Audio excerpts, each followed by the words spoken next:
Study न करता उलो आणि दनपारा सांचे अशे वेगवेगळ्या टायमार आपले जे विधान सकाळी केला ते विसरप आणि वेगळे विधान करप किंवा एक ऑर्डर पास करून ती परती घेवप ही ताची खासियत. सीएम जेन्ना स्टेटमेंट करता की गटर्स ना रस्ते सारखे ना तेन्ना म्हाका तांकां एक प्रश्न विचारन दिसता की तुजी पार्टी तुका घेवन खंय गेल्ली ती पयली विचार म्हणून.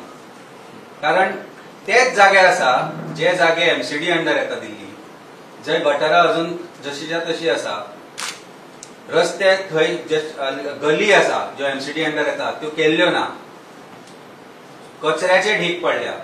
म्हाका दिसता ते तुका दाखोवपाक तांणी व्हेल्ले आणि तुजी स्टडी जर सारकी केली जाल्यार तुका कळून येतले आशिल्ले की 15 वर्सां एमसीडीन कांय करूना म्हणून ते उरला. आम आदमी पार्टी दिल्लीन सत्तेर आयल्या उपरांत सुमार 1 लाख करोड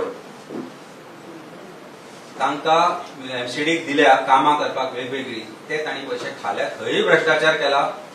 आणि thank you for saying this that एमसीडीन हे अशें जाला म्हणून, कारण तातूंतल्यान तुजें ज्ञान आणि अज्ञान दिसून येता की तुका थंय स्टडी नाशिल्ली, तुका फक्त व्हेल्लो थंय बुजगावणे म्हणून भारतीय जनता पार्टीचो गोंयचो सीएम येवन हांगा एमसीडी इलेक्शनाक म्हळ्यार वचून थंय कॅम्पेनिंग करता.